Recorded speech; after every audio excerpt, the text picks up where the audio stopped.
정치부 유호정 기자와 탄핵 얘기 더 짚어보도록 하겠습니다. 유 기자, 앞으로 절차부터 좀 얘기를 해주세요. 탄핵 소추안이 의결됐으니까 곧바로 탄핵 심판이 시작된다 이렇게 보면 됩니까? 네, 소추의원인 김도우 법사위원장이 이 소추 의결서 정본을 헌법재판소에 제출하면 이 탄핵 심판 절차가 개시됩니다. 헌재법에는 180일 안에 선고하게 돼 있지만 이게 강제 규정은 아닙니다. 다만 이 국정 혼란을 최소화하기 위해 헌재도 최대한 신속한 결정을 내릴 것으로 전망됩니다. 지난 2004년 노무현 전 대통령 탄핵 심판은 63일 만에 기각됐고 2017년 박근혜 전 대통령 탄핵 심판은 92일 만에 인용 결정이 내려졌습니다. 헌재 심판은 재판관 9명 중 7명 이상이 참석하면 열리고요. 여기서 6명 이상이 찬성하면 탄핵이 인용됩니다. 그러면은 유 기자 보시기에는 탄핵이 인용될 가능성 얼마나 있다고 보십니까? 네, 탄핵안이 인용되려면 공직자 업무 수행 중 중대한 법 위반이 있어야 합니다. 이 헌재는 정치적 무능이나 잘못된 정책 결정은 탄핵 사유가 될 수 없다고 명시한 바 있습니다. 과거 노무현 전 대통령 탄핵 심판 결정을 직접 들어보시죠. 정치적 무능력이나 정책 결정 상의 잘못 등 직책 수행의 성실 여부는 그 자체로서 소추 사유가 될 수 없어 탄핵 심판 절차의 판단 대상이 되지 아니한다.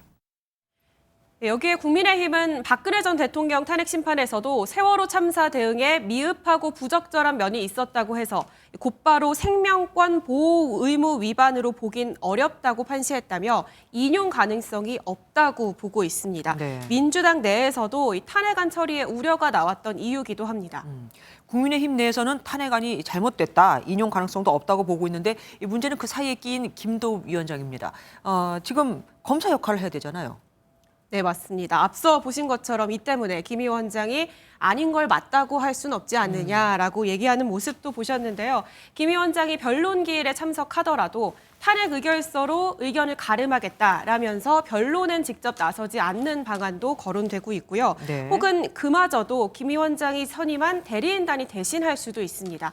아니면 아예 김 위원장도 대리인단도 참석하지 않을 가능성도 있습니다. 네. 어느 쪽이든 검사의 신문 절차가 줄어들면 이상민 장관 측 변론이 주가되고 헌재의 판단도 빨라질 것으로 보입니다. 김 위원장은 여러 안을 현재 검토 중인데 최종적으로 당내 의원들의 의견을 모아서 결정할 것으로 보입니다.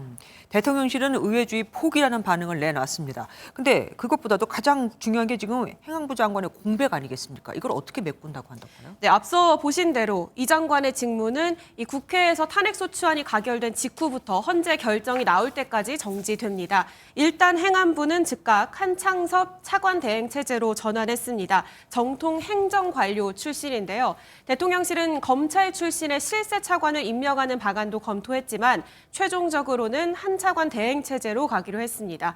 차관이 있는데 굳이 왜 임명을 하느냐라는 이견이 있었고 최종적으로 총리 지도 아래 관련 부처나 팀에서 최대한 대응한다는 방침입니다. 그렇죠. 멀쩡히 차관이 있는데 실세 차관이라고 따로 임명하는 건 득보다 실이 더 많을 듯하기도 합니다. 지금까지 유호정 기자와 함께했습니다. 안녕하세요. 김주하입니다. 공정하고 신속한 MBN 뉴스 유튜브를 통해서도 만나보실 수 있습니다. 특히 더 많은 뉴스와 라이브를 보고 싶으시다면 오른쪽을 눌러서 구독하시면 됩니다. 어렵지 않죠?